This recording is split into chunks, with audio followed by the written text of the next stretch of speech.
¿Están viendo la pantalla? Si están viendo, eh, a ver, Sí, señor, ya. listo, perfecto, muchas gracias, excelente. Listo, bueno, entonces, estimados estudiantes, ya iniciamos grabación también. Bienvenidos a esta sesión de CIPAS número 10 de nuestro curso de pensamiento lógico matemático. Esta sesión de CIPAS, bueno, prácticamente estamos finalizando ya periodo. Prácticamente ya no queda pues sino presentar la evaluación final y terminamos. ¿Listo?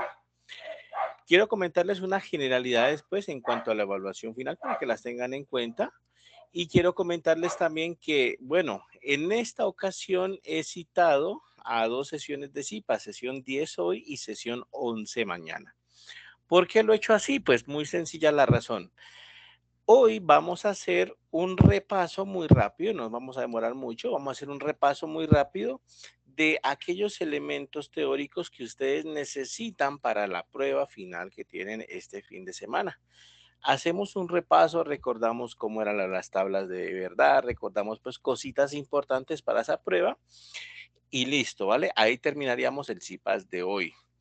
Para el CIPAS de mañana, lo que vamos a hacer es que pues he ido recolectando a través de los periodos que he trabajado pues en la UNAD, he ido recolectando algunas preguntas de la prueba final, de las pasadas, por supuesto, y la idea es que revisemos esas pruebas, esas preguntas mejor, revisemos las preguntas y bueno, eso nos puede servir también como guía para saber de qué se trata la prueba de este fin de semana.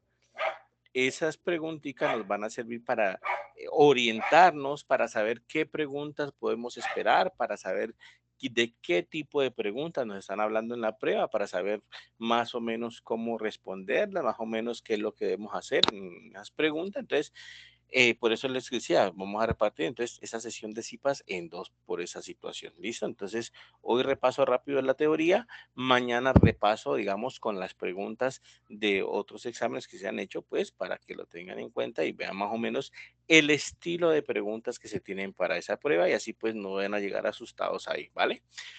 Información general rápida. Entonces, recuerdo, el día de mañana, a ver acá. El día de mañana, aquí está la agenda del curso, como siempre les muestro. Aquí, listo. Información general, entonces. El día, perdón, de pasado mañana 20 de mayo, inicia nuestra prueba final. ¿Listo? Esa prueba usualmente, pues abre muy rápido. Es decir, si no estoy mal, creo que a las 12 de la noche abre, ¿vale? Me perdonarán si me equivoco, pero creo que a las 12 de la noche del viernes por la noche, justamente, o el sábado, pues a la madrugada, abre la prueba, entonces para que lo tengan en cuenta. El 20 de mayo se habilita esa prueba a las 12 de la noche y cierra el domingo 21 de mayo a las 11:55 de la noche. O sea que tenemos esos 2 días para presentar la evaluación final. ¿Qué es lo importante ahí? Es una prueba cerrada donde tenemos 25 preguntas y tenemos 2 horas de tiempo para resolverlas. Las 25 preguntas son acerca de todos los temas del curso. Absolutamente todos los temas del curso entran. Entonces, justamente, pues lo que les comentaba, ¿no? Hay que tener mucho cuidado con esa prueba final, es decir, si generalmente uno siempre tiene que tratar de llegar a la prueba final con la materia ganada para que no le vaya pues a uno ocurrir de que le fue mal en la prueba final y bueno, se quedó en la materia, caso se han visto la verdad, entonces toca tratar de llegar con la materia en buenas notas para esta prueba final, ¿vale? Recomendación entonces. Y segunda recomendación, bueno, la prueba tiene un solo intento, ¿listo? Un solo intento.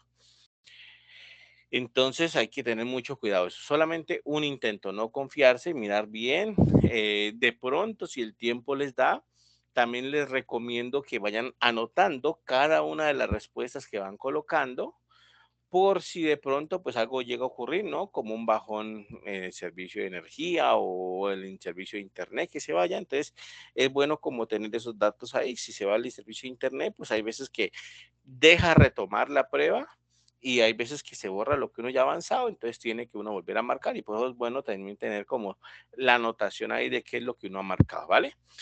Y otra recomendación, ante cualquier situación que les ocurra, por favor tomen pantallazos, ¿listo? Tomen pantallazos de cualquier situación que les ocurra. Si hay una pregunta que está mal formulada, que puede pasar, la prueba la hacen pues humanos y pueden cometer errores, entonces si hay alguna pregunta mal planteada, si por ejemplo alguna pregunta no tiene la opción de respuesta ahí, si por ejemplo no sé, se les fue el internet a la hora que estaban resolviéndola. Cualquier situación que tengan así que sea extraoficial, por favor tomen pantallazo, tomen evidencias de lo que sucede, puesto que pues esto que es, eso pues lo puede evaluar la directora del curso y bueno, si ella considera que es justo, pues abriría una vez más la prueba, pues al que lo requiera, pero justamente tiene que tener un buen soporte de lo sucedido. Listo, tiene que tener un buen soporte. Entonces, por favor, tomen pantallazos, tomen anotación de todo lo que sucedió y eso es lo que les sirve a ustedes como evidencia para, pues, dado caso, la directora les abra un nuevo intento, pero repito, hay que tener esa evidencia. ¿Listo? Eso pues como información general. No se olviden, 125 puntos, 25 preguntas, 2 horas, prueba cerrada y no se olviden pues que hay que tener unos elementos ahí indispensables para poder presentar la prueba, ¿vale? Algunos cursos puede ser que tengan en la prueba final, puede ser que tengan reconocimiento facial. Eso se da en algunos cursos. En el caso de pensamiento lógico no hay, ¿vale? En el caso de pensamiento lógico no hay reconocimiento facial. Entonces, por esa parte, pues no se preocupen que no hay reconocimiento facial. ¿Listo? Estimados estudiantes, hasta ahí ha sido clara la información. ¿Tienen alguna duda, alguna pregunta hasta el momento? ¿Alguna inquietud con respecto a la metodología que se utiliza en la prueba, de pronto?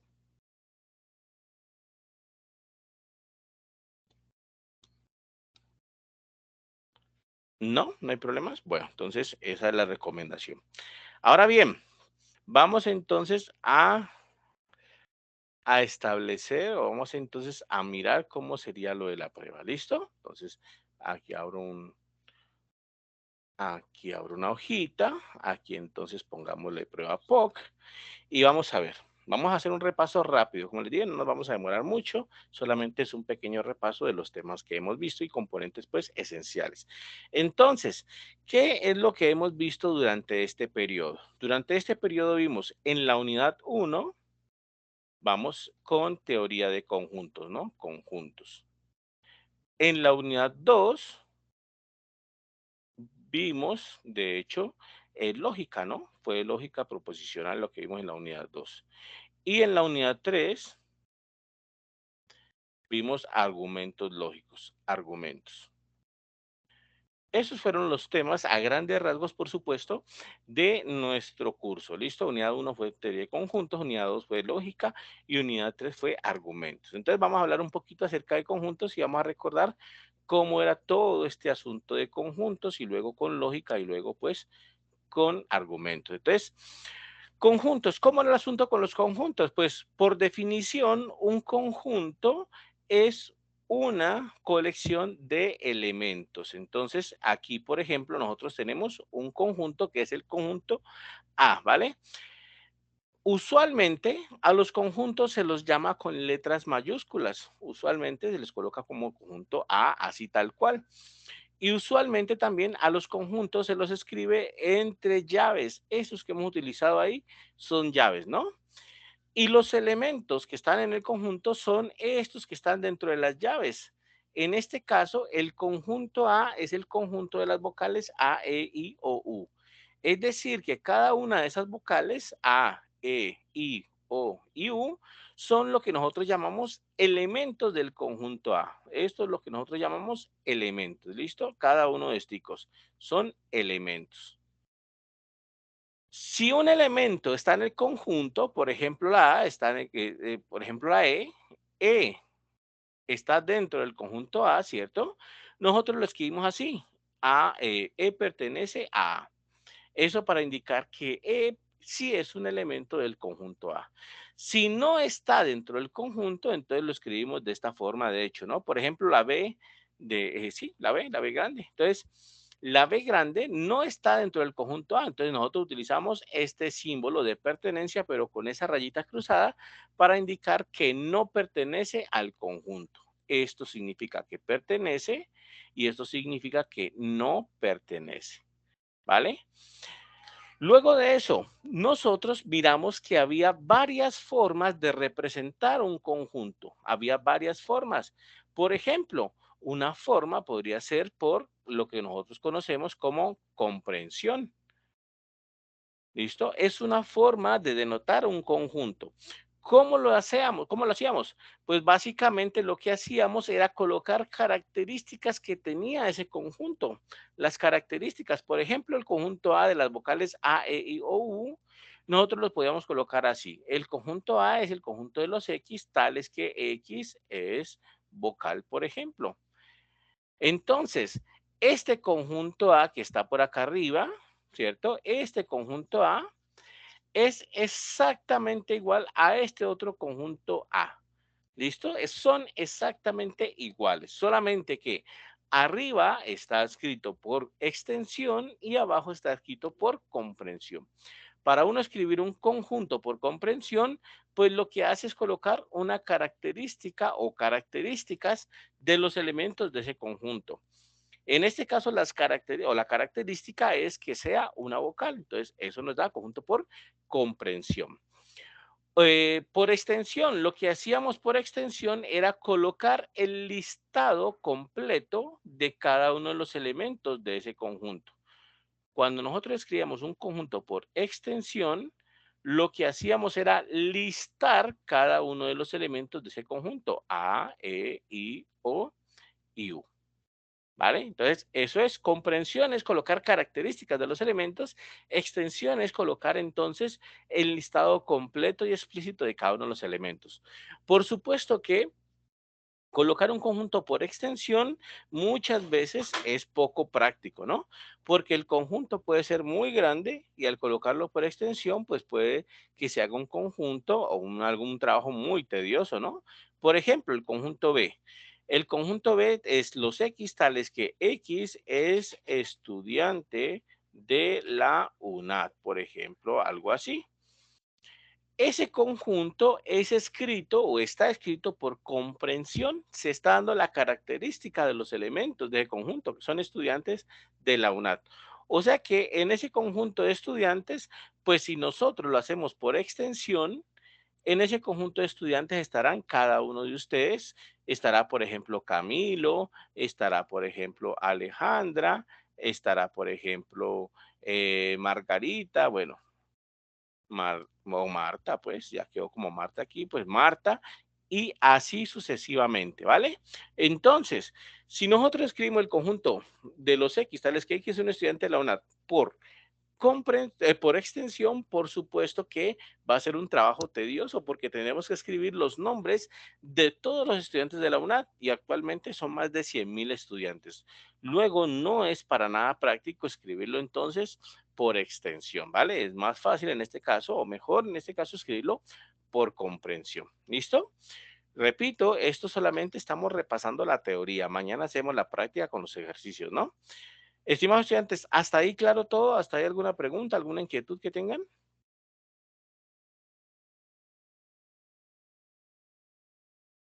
Bueno, entonces, ahora bien, ¿qué pasaba con los conjuntos? Una vez escribimos por extensión o por comprensión, pues que resulta que uno tiene pues unas operaciones que se puede hacer entre conjuntos. Uno puede hablar de las operaciones entre conjuntos. Entonces, bueno, otra cosa que me olvidé mencionarles aquí. Otra forma de colocar un conjunto, otra forma de escribir un conjunto es escribirlo mediante un diagrama de Venn, un diagrama sagital, ¿no? Entonces, un diagrama sagital, ¿listo? Va a lucir, por ejemplo, así, tal cual, pues lo voy a colocar aquí. Entonces, por ejemplo, podría ser este aquí así. Entonces, esta circunferencia que he puesto aquí representa al conjunto A, ¿vale? Esto va a representar al conjunto A. que es el conjunto de las vocales, ¿no?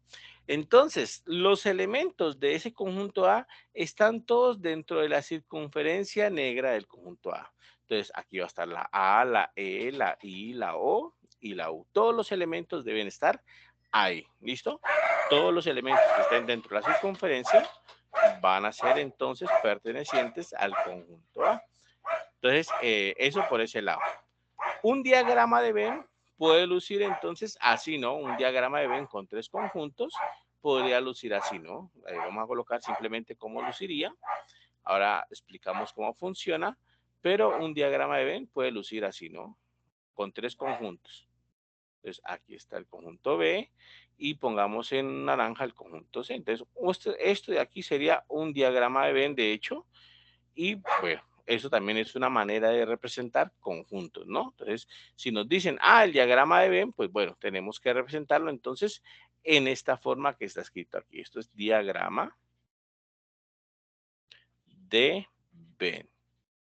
¿De acuerdo? Entonces, diagrama de Venn, Euler le dicen muchas veces también, o simplemente diagrama de Venn o diagrama de Venn, Euler, ¿vale? Entonces, un diagrama de Venn va a lucir así. Este sería conjunto A, por ejemplo, conjunto B, por ejemplo, y conjunto C. Ahora sí lo que les iba a decir.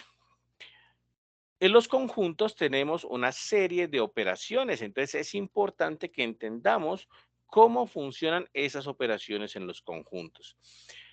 Nosotros tenemos las siguientes operaciones. ¿Listo? Tenemos entonces una operación que se conoce como unión, otra operación que se conoce como intersección, otra operación que se conoce como diferencia, otra operación que se conoce como diferencia simétrica, otra operación que se conoce como complemento. ¿Listo? Entonces tenemos unión, intersección, diferencia, diferencia simétrica y complemento. De hecho, tenemos esas cinco operaciones entre conjuntos, ¿no? Unión, intersección, diferencia, diferencia simétrica y complemento. Entonces, la idea es que sepamos cómo se utilizan esas operaciones entre conjuntos.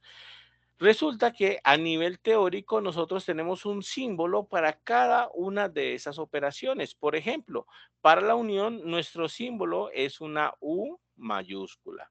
Para la intersección nuestro símbolo es una U pero como al revés. Para la diferencia utilizamos el menos tal cual siempre lo hemos utilizado. Para las diferencias simétricas es un poquito diferente porque utilizamos una letra griega que parece un triangulito, es una letra griega que se llama delta. Entonces, diferencia simétrica se escribe con esa delta ahí. Y complemento lo podemos utilizar como un superíndice, es decir, lo podemos colocar así. Ese sería el complemento de A, ¿vale? O sea que si nosotros queremos colocar, por ejemplo, la unión entre A y B, sería así, A unión B. Si queremos colocar la intersección entre los conjuntos A y B, sería A intersección B. La diferencia entre A y B sería A menos B. La diferencia simétrica sería A diferencia simétrica B. Y el complemento, pues por supuesto que sería A complemento como lo tenemos ahí, ¿vale? Eso sería hasta el momento. Estimados estudiantes, ¿alguna pregunta hasta ahí? ¿Alguna inquietud que tengan? ¿Está claro hasta el momento?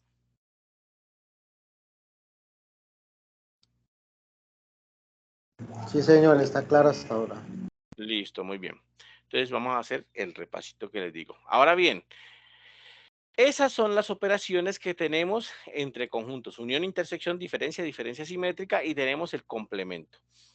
¿Cómo o qué significan esas operaciones que tenemos ahí? Por ejemplo, la unión de conjuntos. Entonces, si nosotros hacemos la unión de conjuntos entre A y B se simboliza así, y esto por definición son todos los X que pertenecen a U, tales que X pertenece a A o bien X pertenece a B. Esa que yo puse ahí, estimados estudiantes, es la definición formal en matemáticas de la unión, es la definición formal. Son todos los X tales que X pertenecen a o X pertenece a B. A nivel gráfico es más fácil entenderlo. ¿Qué significa la unión de conjuntos? La unión de conjuntos significa básicamente que vamos a sumar, vamos a unir los elementos de A y los elementos de B. Así pues, cuando nosotros hagamos un diagrama de Venn, nosotros podemos identificar la unión de la siguiente forma. Entonces, por aquí puede estar, por ejemplo, nuestro conjunto universal, que ya vamos a hablar de él, nuestro conjunto universal, ¿cierto? Y vamos a tener también entonces nuestros dos conjuntos dentro del conjunto universal. Por este lado puede estar el conjunto A, por aquí lo voy a colocar, conjunto A, y por este otro lado puede estar el conjunto B, que lo voy a colocar por aquí. Entonces tenemos A y B. Y entonces, bueno, voy a colocarle las letras aquí. Este es A, este es B. Y la unión de esos dos conjuntos, ¿a qué se refiere? Pues básicamente se refiere a unir los elementos de A con los elementos de B. Simplemente unir tal cual. Entonces, si nosotros graficásemos la unión de conjuntos, pues eso debería dar algo como así, como esta región que les estoy pintando en color azul. Ahí me perdonan que me salga un poquito del margen, pero es más complicadito. Entonces, miren lo que me está dando. Me está dando toda esta región pintada en azul, que básicamente consiste en tomar todos los elementos de A y añadirle directamente todos los elementos del conjunto B y ya está. Eso sería entonces la unión entre conjuntos. ¿Listo? Esa sería entonces la unión entre conjuntos. Voy a un segundito que voy a copiar esto.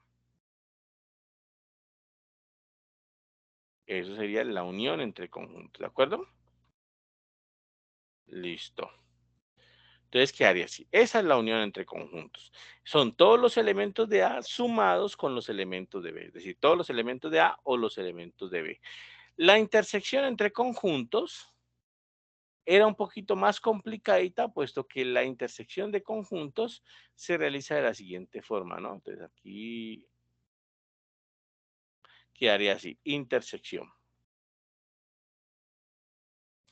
¿Listo? Ya sabemos, A y B, intersección entre A y B se simboliza así, ¿no? Eso es A intersección B. Entonces, ¿cómo sería gráficamente la intersección? O bueno, primero, ¿cómo sería la definición matemática de la intersección?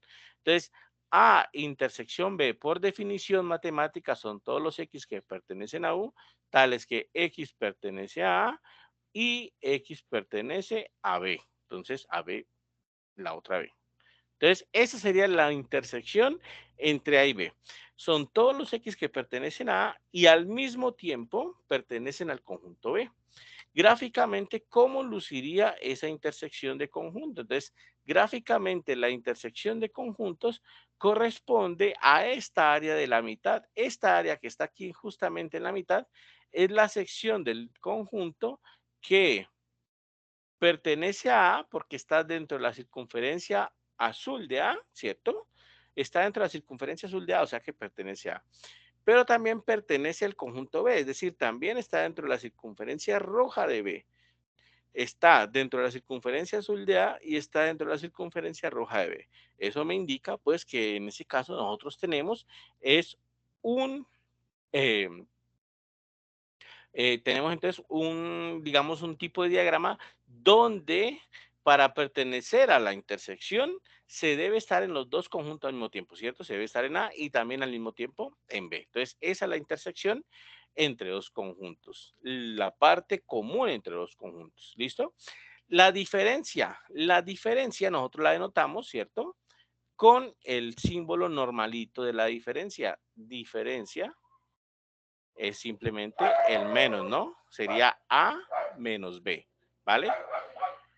Matemáticamente, ¿qué es la diferencia? Entonces, A menos B, matemáticamente serán todos los X que pertenecen al universal, tales que X pertenece a U, tales que X pertenece a U, pero X, perdón, tales que X pertenece a, perdón, aquí, tales que X pertenece al conjunto A, pero que X no pertenezca al conjunto B. Es decir, salen todos los elementos que pertenecen al conjunto A, ¿cierto?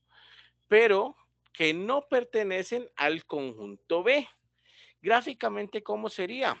Gráficamente, entonces, podría lucir algo así, ¿no? Entonces, aquí hacemos este diagramita y la vamos a hacer A menos B, pues entonces significará que estamos buscando todos aquellos elementos que están dentro de A, que son estos que están aquí dentro de A, todos estos, y dice que de todos estos elementos que están dentro de A, yo debo borrar eh, aquellos pues que no están en B, ¿no? Entonces, cuando yo borro aquellos que no están en B, justamente me queda solamente esta partecita de aquí, ¿no? Esta media lunita de aquí son los elementos que estoy buscando, aquellos elementos que están en A y aquellos elementos que no están en B. Justamente me queda esa lunita ahí que es la que estoy buscando, ¿no? Entonces, automáticamente sé que esa es la diferencia A menos B. Por supuesto que si yo hago la diferencia B menos A, pues me da otra cosa, ¿no? Si yo hago la diferencia B menos A, B menos A por acá. Si yo hago la diferencia B menos A, entonces, ¿qué es lo que voy a obtener? Pues voy a obtener el conjunto de vectores que están en B y que al mismo tiempo no están en A. Esa sería la definición formal de eso. Es el conjunto de vectores que están en B y que al mismo tiempo no están en A. Entonces sería los X que pertenecen a U, tales que X pertenece a B y X no pertenece a A. ¿De acuerdo? Visto gráficamente, pues por supuesto que será muy parecido al anterior, ¿no? Visto gráficamente será prácticamente igualito. Entonces, lo que sucede es que simplemente la diferencia B menos A, pues es tomar todos los elementos de B, todos estos elementos que están dentro del conjunto B, todos estos están dentro de B, y de ahí yo voy a restar aquellos elementos que están en A. Entonces, debo quitar todos los elementos que están en A, que están dentro de la circunferencia azul de A. Cuando yo quiero borrar todos los elementos que están dentro de la circunferencia azul de A, por supuesto que debo borrar varios elementos de por aquí, ¿no? Todos estos elementos deben borrarse. Entonces voy a coger este y voy a borrar todos estos elementicos que están, bueno, aquí, esto no borra. Entonces vamos a ver. Bueno. Entonces, significa que yo me voy a quedar entonces con aquellos elementicos que no están en B. Entonces vamos a hacerlo con el lapicito ahora sí, vamos a hacerlo tal cual. Y entonces nos quedaría esta zona de aquí, ¿no? Esta zona de aquí justamente es lo que representa, ya les voy a hacer bien la sombra, hagámosla en color rojo. Entonces aquí simplemente las voy a sombrear, ¿vale? Esta zona que les estoy sombreando aquí correspondería a B menos A. B menos A sería todos los elementos que están en B y que no están en el conjunto A. Entonces, ahí estaría, ¿vale? Diferencia. Diferencia simétrica. La diferencia simétrica hay varias formas de verla, ¿no? Por ejemplo, la más usual de entre las formas de ver la diferencia simétrica, A, diferencia simétrica B, diferencia, diferencia simétrica.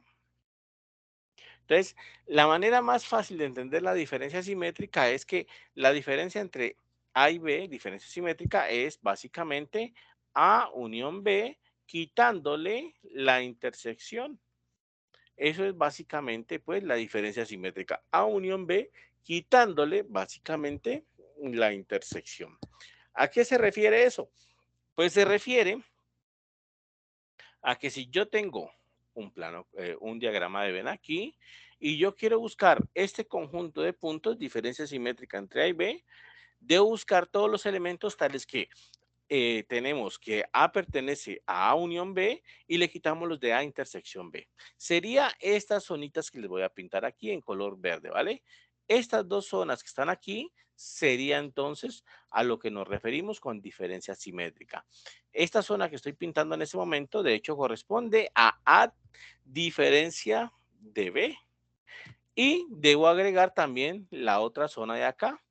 Entonces, miren que se agregó esta zona de acá justamente porque ahí nos dice que cualquier persona, pues,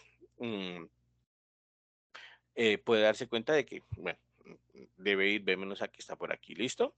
En este caso nosotros tenemos A unión B, que es todo, y le estamos quitando la intersección A intersección B, y bueno, nos queda la diferencia simétrica entre A y B, ¿vale?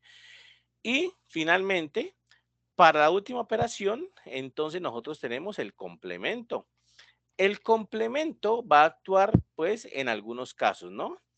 ¿Cómo actúa el complemento? Pues es que resulta que para que actúe el complemento, nosotros tenemos que tener un problema ya con un contexto, ¿listo? Debe tener un contexto.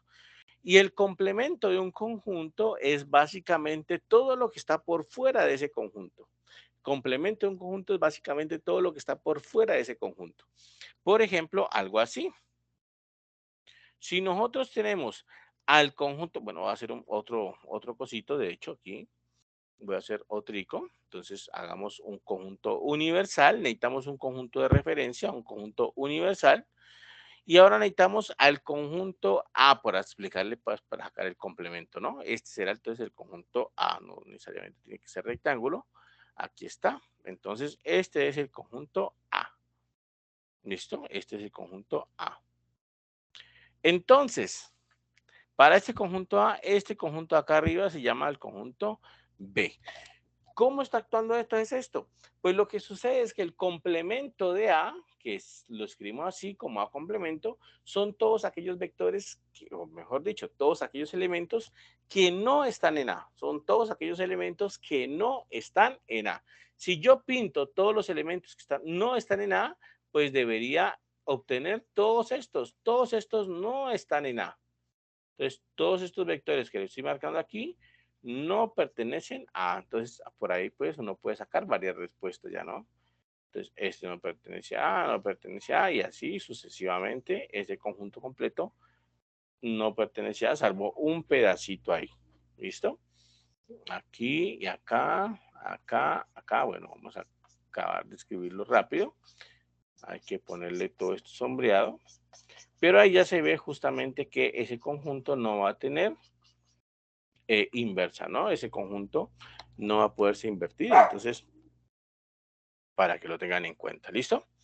Entonces tenemos entonces A complemento aquí. Ese que está ahí dibujado es A complemento, ¿vale? Muchachos, hasta ahí, ¿alguna pregunta, alguna duda tienen hasta ahí? ¿Alguna inquietud?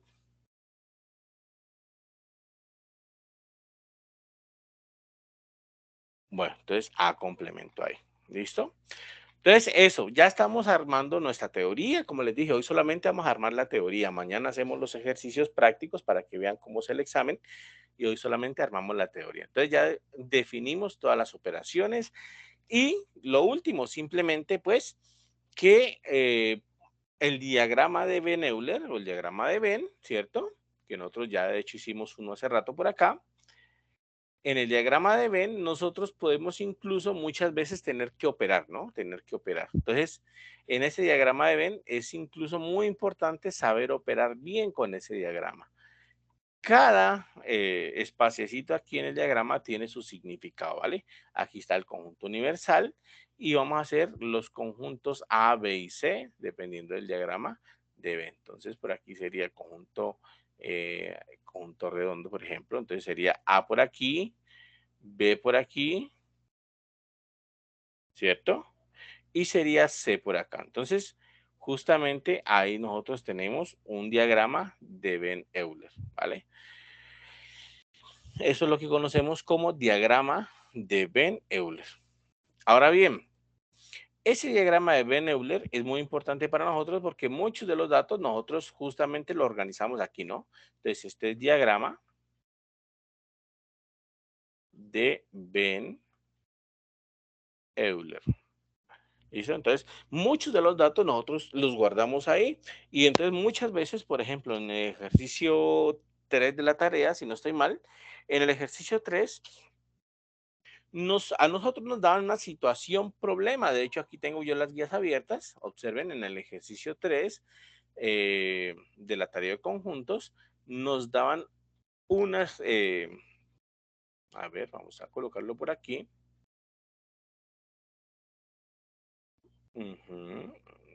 Listo. Ah, sí, por ejemplo, esto es el ejercicio 3. En el ejercicio 3 nos daban una situación problema y nosotros teníamos que saber llevar esa situación problema hacia el diagrama de Venn para poder responder las preguntas que están ahí. Entonces, ¿qué significa eso? Que es muy importante que sepamos hacer ese traspaso del diagrama de Venn a un diagrama común y corriente en el cuaderno. ¿Listo? Mañana miramos ejemplos de la prueba y por supuesto que ahí es donde vamos a hacer pues cómo es que funciona todo esto. Pero bueno, el ejemplo del diagrama de Venn es muy importante para nosotros y hay que saberlo llenar bien. Mañana pues llenamos uno para que lo tengan en cuenta. ¿Listo? Claro, hasta ahí, estudiantes. ¿Alguna pregunta? ¿Alguna duda hasta el momento? Ok. Otra cosa por mencionar, por ejemplo, en el complemento de un conjunto, nosotros estamos actuando bajo un conjunto universal que le pusimos el conjunto 1. Entonces, en el complemento de un conjunto, el complemento de un conjunto decíamos que era todos los elementos que le hace falta al conjunto para hacer el universo. Entonces, justamente, ustedes pueden ver la gráfica ahí. ¿Qué es lo que pasa con el conjunto universal? Pues que el conjunto universal es un conjunto de referencia, ¿vale? Eso quiere decir que un conjunto A puede ser que tenga muchos conjuntos universales, puede ser que exista pues para él varios conjuntos universales. Por ejemplo, si yo les digo, por ejemplo, que el conjunto A es el conjunto de los estudiantes de la UNAD, por ejemplo, de la UNAD, si yo digo que el conjunto A es el conjunto de los estudiantes de la UNAD, ese conjunto puede tener varios complementos. Por ejemplo, varios conjuntos universales, ¿no? Por ejemplo, un conjunto universal que puede trabajar, un conjunto universal que puede trabajar para este conjunto A, puede ser, por ejemplo, el conjunto de todos los, digamos, de toda la comunidad académica, ¿no? El conjunto de toda la comunidad académica o toda la comunidad universitaria. Entonces, el conjunto de toda la comunidad universitaria. Por ejemplo, puede ser un conjunto universal ahí, ¿vale? El conjunto de toda la comunidad universitaria. Otro conjunto, pues, que le puede servir como universal aquí, puede ser, por ejemplo, el conjunto de todos los habitantes del país. Por ejemplo, puede ser así, todos los habitantes del país. A lo que me refiero es habitantes del país. A lo que me refiero es que el del país. A lo que me refiero es que para un conjunto, siempre que pensemos en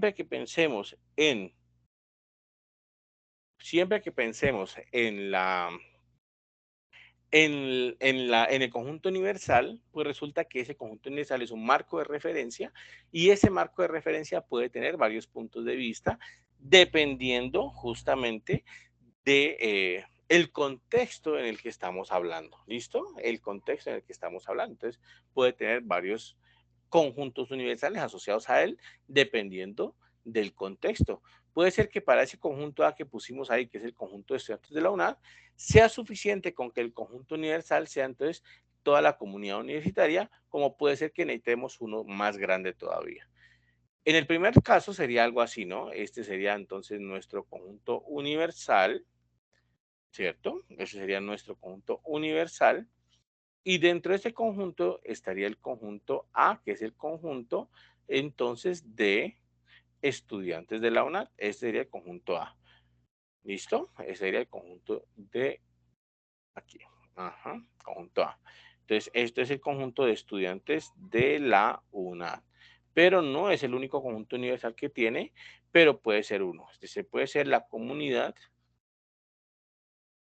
universitaria. Entonces puede ser que sea tutores, director, administrativos, todo el mundo pues universitaria. Pero ese conjunto A tiene varios marcos de referencia. ¿De acuerdo? Eso es lo que me refería. Ahora bien, el día de mañana nosotros vamos a hacer ejercicios con respecto a el diagrama de Venn. Vamos a ver qué pasa con el diagrama de Venn. Ahí recordamos cómo es que funciona el diagrama de Venn. Y créame, en la prueba hay muchos ejemplos, muchos ejercicios que involucran a ese diagrama de Venn. Entonces hay que saberlo bien. ¿Listo? Hay que saberlo bien. Repito, aquí solamente estamos sacando pues los elementos esenciales que les puede ayudar para la prueba que tienen el sábado y domingo. Entonces, eso es, tenemos esa situación con conjuntos, tenemos las operaciones, tenemos entonces el diagrama de Venn. Mañana miramos cómo llenamos ese diagrama de Venn y listo, ¿vale? Muchachos, preguntas, dudas hasta ahí, ¿está claro? ¿Alguna inquietud hasta el momento? No, señor. Listo. Bueno, entonces tenemos esa partecita ahí. Ya hicimos entonces la parte de conjuntos. Ahora hablemos un poquito de la parte de lógica. De lógica fue la unidad número 2, fue nuestra tarea número 2. ¿Listo? Entonces, ¿qué pasa con la parte de lógica proposicional o simplemente de lógica? Pues que todo lo de lógica arranca con unas cosas que nosotros llamamos proposiciones lógicas, ¿vale? Entonces, proposiciones lógicas. Todo arranca por aquí. Y nosotros necesitamos definir qué es una proposición lógica, básicamente. Nosotros definimos qué es una proposición lógica. Entonces, una proposición lógica P, lógica P es un enunciado que puede ser, que puede ser, que puede ser verdadero o falso, ¿cierto? Entonces, toda proposición básicamente es un enunciado que tiene un valor de verdad, que es verdadero o falso. ¿Listo? Toda proposición tiene un valor de verdad, o es verdadero o es falso. Por supuesto, no puede ser las dos cosas al mismo tiempo, ¿cierto? Ejemplos típicos de proposiciones. Hoy es jueves. Es una proposición lógica. Estoy diciendo que hoy es jueves. Eso es totalmente cierto. Hoy es jueves, entonces proposición lógica. Otra proposición lógica, por ejemplo, algo así. Camila matricula pensamiento lógico y matemático. Esa es una proposición lógica. ¿De acuerdo? Puede ser verdadera como puede ser falsa. Otra proposición lógica, por ejemplo, 3 más 5 igual a 4, por ejemplo. Esa es una proposición lógica. Me están diciendo que la proposición lógica es que 3 más 5 es igual a 4. Por supuesto, nosotros sabemos que eso es totalmente falso, ¿cierto? 3 más 5 no va a dar 4. Entonces, todas las que hemos copiado aquí, estos tres ejemplitos que hemos copiado aquí, sí son proposiciones. Pero hay otras que no son proposiciones, hay otras que no son proposiciones. Por ejemplo, ¿cuáles son no son proposiciones? Las que son preguntas o las que son órdenes, por ejemplo, no son proposiciones. Por ejemplo, algo así, la más sencilla, ¿qué hora es? Por ejemplo, ¿qué hora es? Esa no es proposición, puesto que es una pregunta. No puede ser verdadero o falso, simplemente es una pregunta. Entonces, las proposiciones no incluyen a las preguntas. Otra proposición que no, mejor dicho, otro enunciado que no es proposición, las órdenes. Haz el mandado, por ejemplo. Haz el mandado es una proposición que, bueno, no, mentira, no es una proposición, es un enunciado que es una orden, ¿no? Es una orden, básicamente. Cuando se trata de una orden, no es proposición, no podemos decir si es verdadero o falso. ¿Listo? Entonces, las preguntas y las órdenes o favores no son proposiciones. Tenemos entonces unos ejemplos de cosas que sí son proposiciones y tenemos entonces unos ejemplos de cosas que no son proposiciones. Este de aquí no es proposición.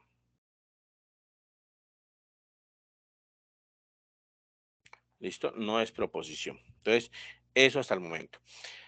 Ahora bien, una vez definido proposiciones, nosotros lo que hicimos fue definir unos conectivos lógicos. Esos conectivos lógicos los definimos y nos servían conectivos y nos servían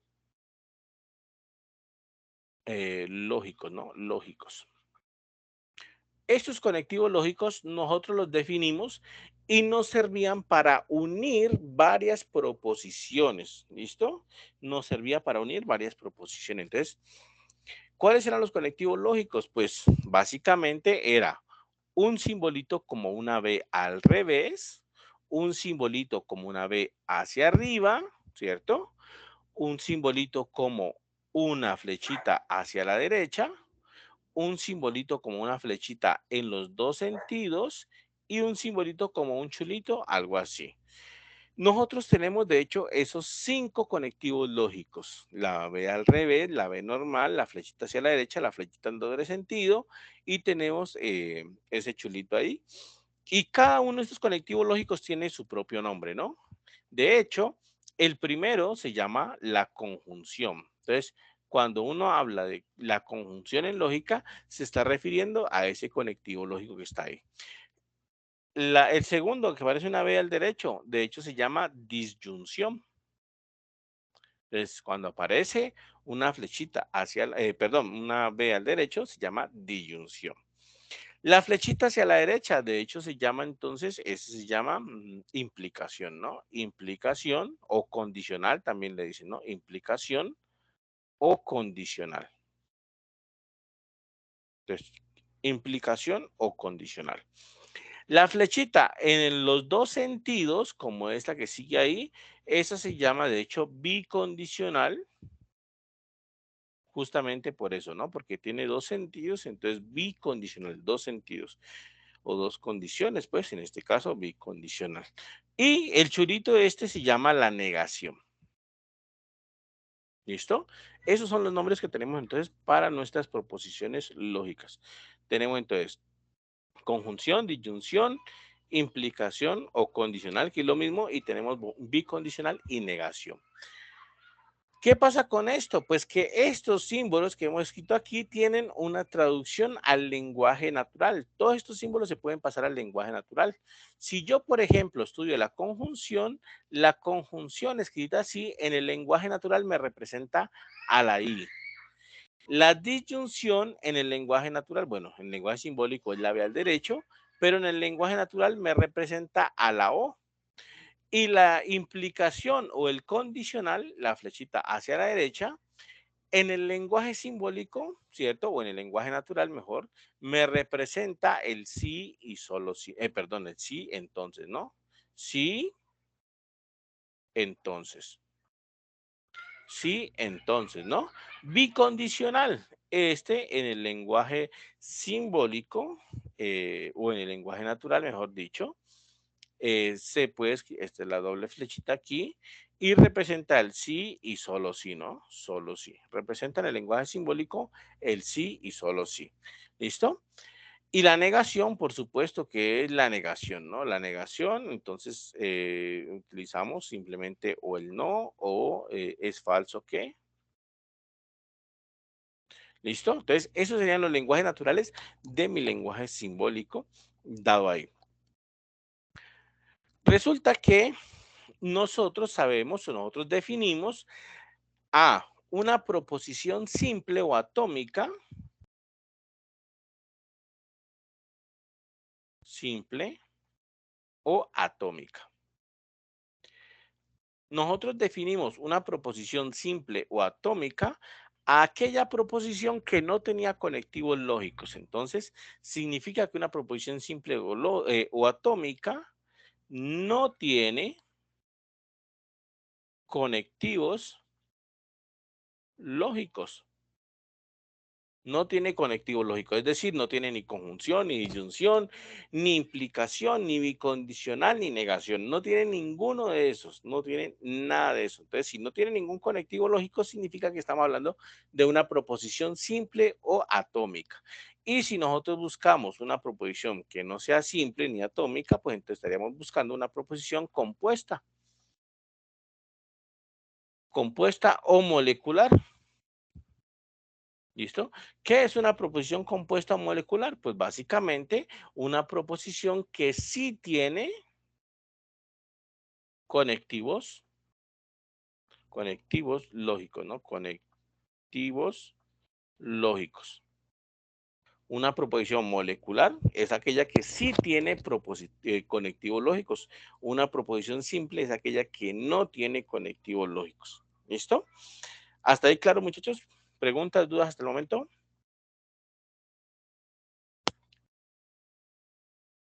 Bueno. Y recuerden que para los conectivos lógicos nosotros teníamos una tablita de verdad, ¿no? Nosotros teníamos una tablita de verdad. Entonces, la tabla de verdad básica que hay que tener para el examen es algo así, ¿no? Tabla de verdad. Entonces, Recordemos cómo funciona esta tabla. Nosotros teníamos una serie de premisas o una serie de proposiciones, en este caso les voy a colocar P y Q, y lo que hacía la tabla de verdad era recolectar, pues, todas las posibles combinaciones de verdad de las proposiciones simples P y Q. Entonces, hagamos la tabla de verdad para cada una de las proposiciones o cada uno de los conectivos lógicos que pusimos aquí. Entonces, hagámosla para la conjunción, hagámosla para la disyunción, hagámosla para el P, entonces Q, hagámosla para el P, sí y solo si Q, y la negación de P. Entonces, ahí estoy haciendo mi tabla de verdad para todas las posibles combinaciones de verdad de estas 6 operaciones que he puesto aquí. Bueno, 2, 4, 5 operaciones que he puesto aquí. Entonces, vamos a hacer la tabla de verdad correspondiente a esta parte. Entonces, aquí voy a dibujar esto, voy a delimitarla un poquito para que no va a quedar tan fea. Aquí está delimitada, aquí está delimitada, aquí está delimitada. Listo, un segundito, ya termino. Eso. Listo. Entonces, ahí ya está. ¿Vale? Esa es la tabla de verdad para todas las posibles combinaciones de verdad. Nosotros primero tenemos que organizar las proposiciones simples. En este caso, P y Q son las proposiciones simples, son las que están en la letra solita ahí, proposiciones simples. ¿Cómo hacemos? Pues resulta, acontece que nosotros sabemos que la tabla de verdad sí le podemos calcular el número de filas que tiene esa tabla de verdad. ¿Cómo lo hacemos? Pues que si tenemos n proposiciones simples, si tenemos nosotros n proposiciones simples, si tenemos n proposiciones simples, la tablita de verdad, la tabla de verdad, tendrá 2 a la n filas, ¿no? Esa era la herramienta que utilizamos en el tiempo.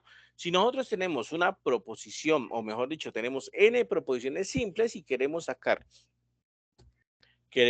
entonces la tablita de verdad de esas n proposiciones simples, pues bueno, resulta acontece que las filas es lo único que nosotros vamos a ver.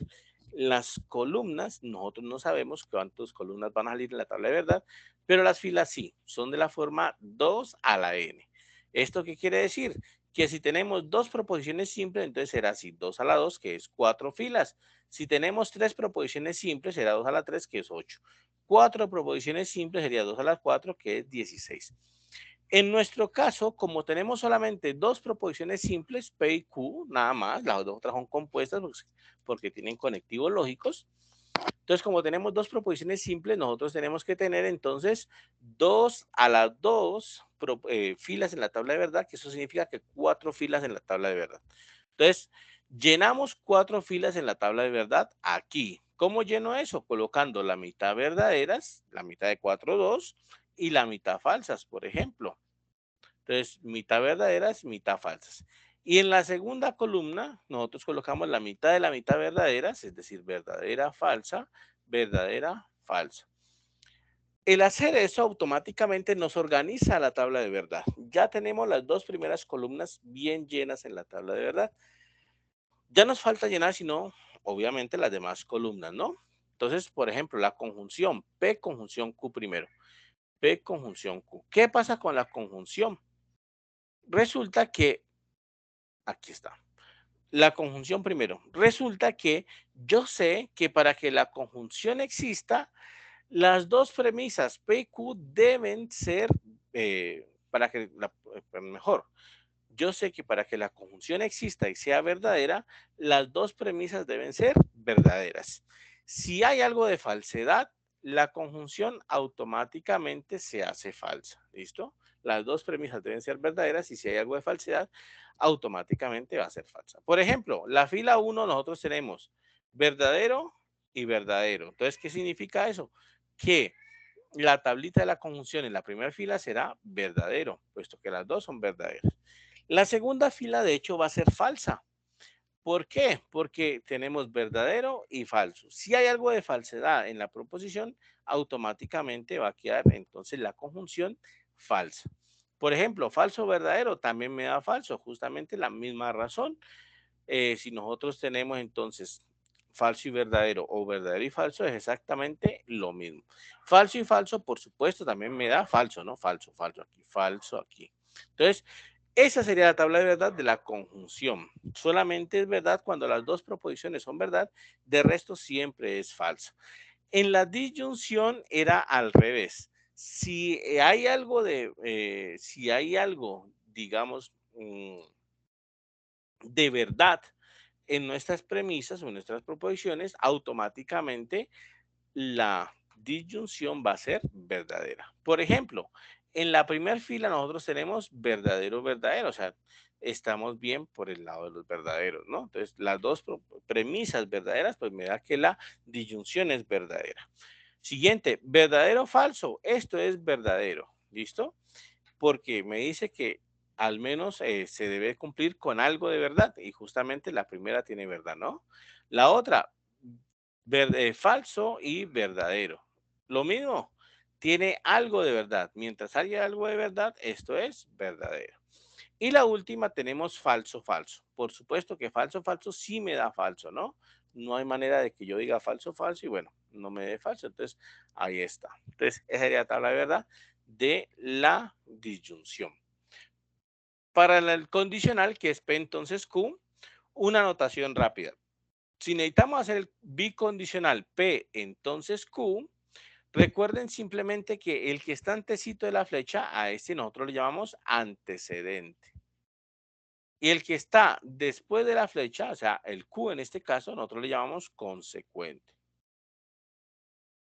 Consecuente, justamente lo llamamos así porque consecuente. Lo llamamos así porque resulta y acontece que el condicional actúa como una especie de acción y reacción. ¿Listo? Entonces, ese condicional va a ser la reacción a algo y bueno, ahí es donde tenemos que ver, ¿no? ¿Cuándo es verdadero y cuándo es falso el condicional? Resulta que si nosotros tenemos el antecedente verdadero y el consecuente verdadero, el condicional es verdadero. Si nosotros tenemos el antecedente verdadero y el consecuente es falso, aquí poseemos problemas, porque de algo verdadero yo no puedo sacar algo falso. Entonces, verdadero o falso me va a dar falso. En la tercera fila, nosotros tenemos falso verdadero. Tenemos falso verdadero. En el condicional, para que sea verdadero, se debe tener que, mm, se debe tener simplemente que, mejor dicho, hagámoslo para falso. Para que sea falso el condicional, el antecedente debe ser verdadero y el consecuente falso. Para que sea falso el condicional, el antecedente debe ser verdadero y el consecuente falso, justamente en esta fila, ¿no? De resto, siempre es verdad, o sea que todas estas dos deben ser verdad. El condicional solamente es verdadero cuando el antecedente es verdadero y el consecuente es falso. Como quien dice, no puede uno sacar como consecuencia algo falso de algo verdadero, ¿no? No se puede sacar de consecuencia algo falso de algo verdadero. Entonces, ahí está el condicional. Bicondicional. Para el bicondicional, resulta que para que el bicondicional eh, sea negativo o sea pues falso, yo debo tener que eh, haya algo de falsedad, ¿vale? Por ejemplo, que el antecedente sea verdadero y que el consecuente sea falso me va a llevar a falso. Que el antecedente sea falso y el consecuente sea verdadero me va a llevar a falso. Pero, por ejemplo, que el antecedente sea falso y el consecuente sea falso, como pasa en la última fila, eso me va a llevar, de hecho, a algo verdadero. ¿Por qué me haya algo verdadero? Porque si nosotros tenemos antecedente falso, ¿cierto? Y tenemos consecuente verdadero, falso también, pues eso significaría que de algo falso estamos sacando de conclusión algo falso también. Como por ejemplo decir, hoy es domingo, entonces mañana es lunes. Esas dos cosas son falsas y por lo tanto, pues, eh, En este caso, es verdad, ¿no? Entonces, hoy es domingo, entonces mañana es lunes, pues las dos cosas son falsas, pero ese argumento que estoy dando, pues tiene razón. Entonces, ahí sería. La negación es la más fácil de todas, ¿no? Si P es verdadero, la negación es falsa. Si P es verdadero en la segunda fila, la negación es falsa. Si P es falso en la tercera fila, la negación es verdadera. Aquí es falsa también, ¿no? Falsa. Si P es falso, eh, si P es falso, entonces la negación de P es verdadero, ¿no? Aquí me equivoqué, parece. Vamos a ver. Aquí me equivoqué, ¿no? Verdadero, falso también está bien, sí está bien. Falso, verdadero y falso, verdadero. Ahí está. Entonces, esa era la tablita de verdad. Muchachos, esta tablita que hemos puesto aquí, justamente la necesitamos porque es la tablita que corresponde a la tabla básica, ¿cierto? A la tabla básica de la verdad. ¿Listo? Esa tablita que hemos puesto aquí hay que tenerla sí o sí el día de la prueba. Hay que tenerla a la mano el día de la prueba. Entonces, ahí se lo recomiendo. Por favor, imprímanla, por favor, copien la mano, pero el día de la prueba ténganla ahí cerquita porque seguro la van a necesitar. ¿Listo? Seguro van a necesitar esa tablita de verdad. ¿Vale? ¿Preguntas hasta ahí? ¿Dudas? ¿Está claro hasta el momento?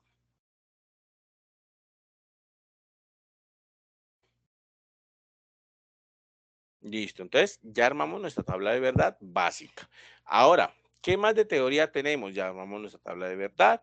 Las inferencias lógicas, las leyes de inferencia. Con eso no nos vamos a tener mucho tiempo, mañana más vale las utilizamos, pero la situación era así, ¿no? La situación era la siguiente. Hay unas leyes de inferencia que nos permiten resolver o que nos permiten verificar si un argumento es válido o no.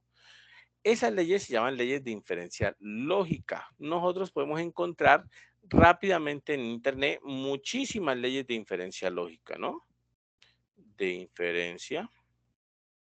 Podemos encontrar muchísimas leyes de inferencia. Nosotros utilizamos usualmente las más básicas. Utilizamos casi que siempre la misma imagen que es esta aquí, ¿no? Esta tablita deriva de esta tablita de leyes de inferencia que he puesto aquí es la más fácil de todas, es la más trabajable y créanme que la necesitamos muchísimo. Entonces, por favor, mi recomendación es que esa tablita de leyes de inferencia, por favor, imprímanla, por favor, saquen la parte, tenganla pues a la mano para el día de la prueba, porque con mucha seguridad, casi que con el 100% de seguridad, esa prueba requiere de esa tablita, pues, de derivación, de leyes de inferencia. Entonces, aquí voy a copiarla y aquí la vamos a pegar. Debe estar sí o sí, debe estar sí o sí en su resumen. La tablita de leyes de inferencia debe estar sí o sí en su resumen. La necesitan para el día del examen. Entonces, es otro elemento a tener en cuenta para el día del examen, las leyes de inferencia, ¿no? Mañana las utilizamos y vemos cómo funcionan, pero bueno, es un ejemplo, es un objeto o es un elemento que deben tener en cuenta para el día del examen. ¿Listo? Luego de eso, nosotros, de la teoría de la lógica o teoría de lógica proposicional, nosotros pasamos entonces a los argumentos. ¿Listo? En los argumentos, nosotros estudiamos pues los cuantificadores, básicamente. Entonces, en esta parte nosotros estudiamos los cuantificadores.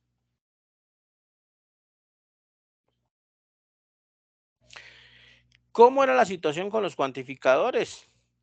Entonces, resulta que nosotros tenemos unos ciertos símbolos que nos ayudan a cuantificar o a contar cosas. ¿Cuáles son esos símbolos? Son de este estilo, ¿no? Como una A al revés y como una E al revés. Esos son los cuantificadores. ¿Listo? A este que parece una A al revés, nosotros le llamamos cuantificador universal. Cuantificador universal. Y a este que parece una E al revés, nosotros le llamamos cuantificador existencial.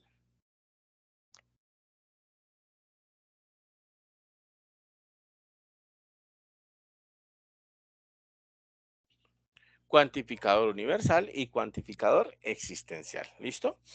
Entonces, ¿Qué es lo que sucede ahí? Pues que esas palabras, esos símbolos nos ayudan para cuantificar, para contar y los utilizamos prácticamente a diario. Entonces, si nosotros escribimos todos los estudiantes de la UNAD son inteligentes, todos los estudiantes de la UNAD son inteligentes. Si nosotros escribimos todos los estudiantes de la UNAD son inteligentes, resulta que estamos utilizando un cuantificador universal. Estamos diciendo que todos los estudiantes de la UNAD tienen la característica de ser inteligentes.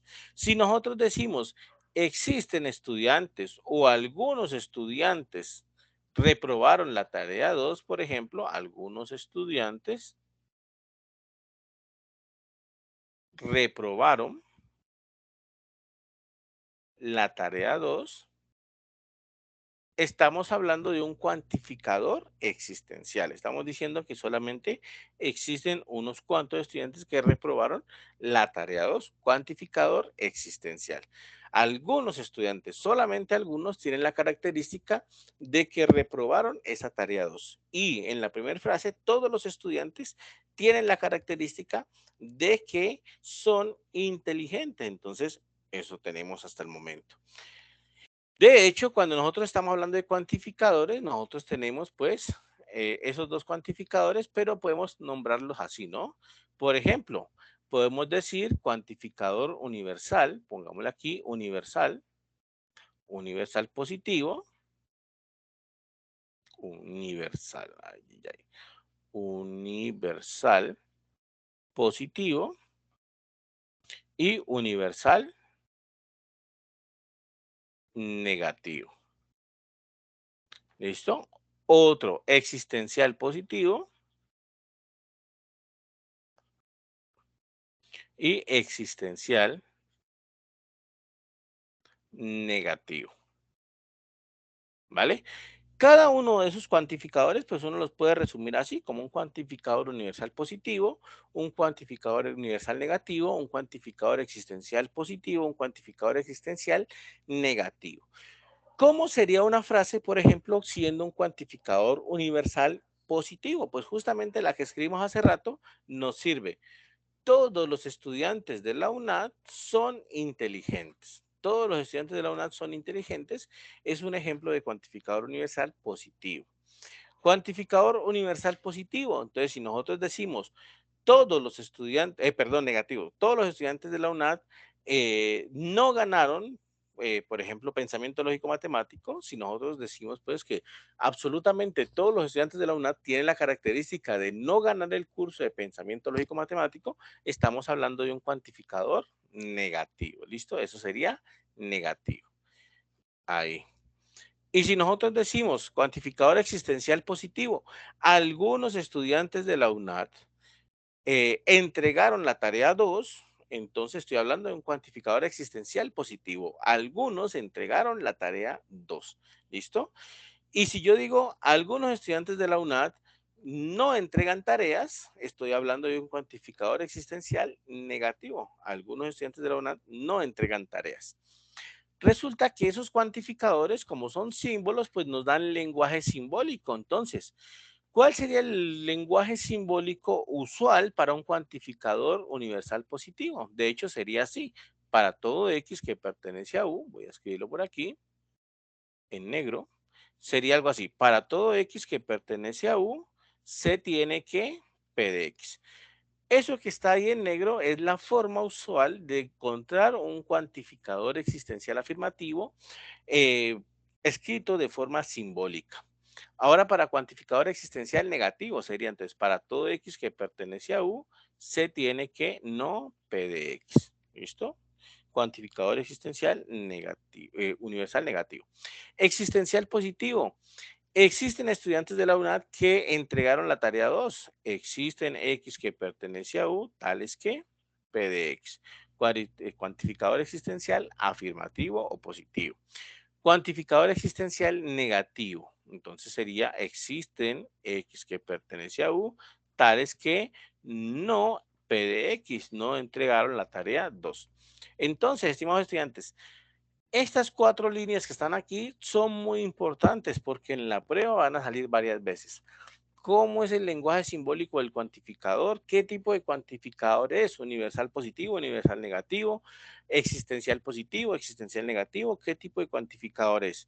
¿Listo? Entonces, todo esto aquí. Y los lenguajes simbólicos también. O sea que esta partecita aquí es muy importante que la tengan a la mano, puesto que va a salir ahí. ¿De acuerdo?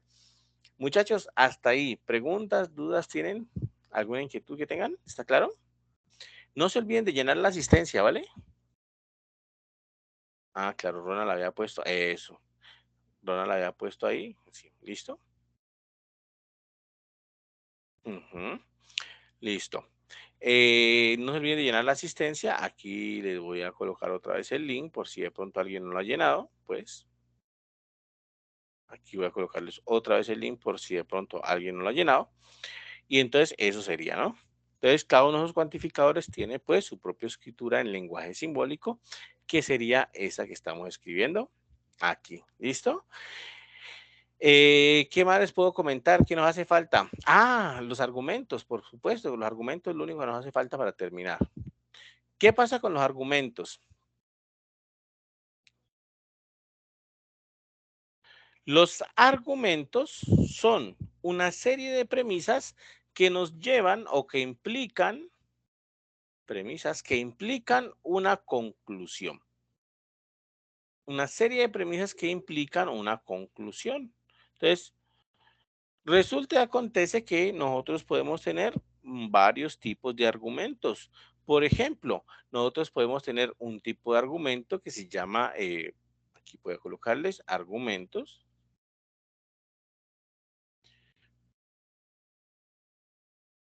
Listo. Argumento entonces por inducción o inductivo, ¿cierto? Y tenemos otro tipo de argumento que es argumento deductivo.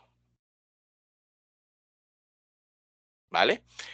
Entonces, ¿cuál es la situación con estos argumentos inductivos y deductivos? Muy sencilla. Resulta que los argumentos inductivos tienen la característica de ir, de arrancar en lo particular y llevarnos hacia lo general. Los argumentos inductivos tienen esa característica de tratar de arrancar de particularidades y llevarnos hacia generalidades. El problema radica en que el argumento inductivo es peligroso. Hay que tenerle mucho cuidado al argumento inductivo porque justamente lo que uno siempre dice en la vida, no se puede generalizar, ¿no? De cosas particulares no se puede generalizar en la mayoría de casos. No podemos de particularidades intentar inferir algo para todo lo general. ¿Listo?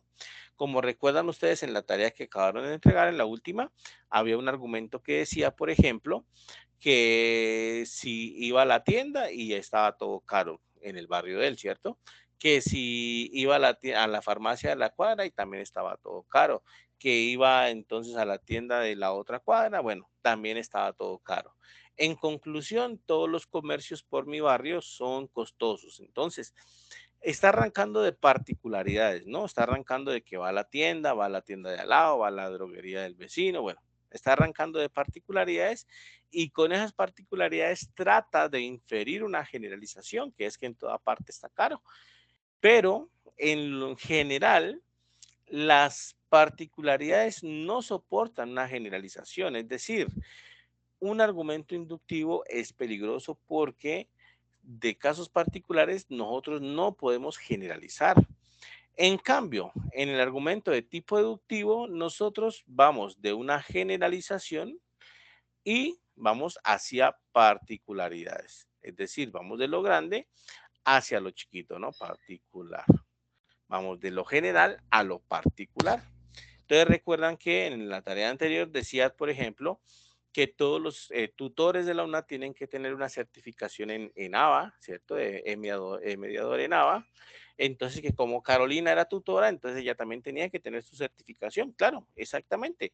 Va de lo general, arrancando diciendo pues que todos los tutores deben tener esa certificación, hacia lo particular diciendo que, bueno, Carolina es tutora, pues Carolina tiene que tener esa credencial de mediador en Habano. Entonces vamos de lo particular hacia lo general. ¿Listo? Hasta el momento, claro, estimados estudiantes, ¿está todo claro? ¿Alguna pregunta, alguna duda hasta ahí?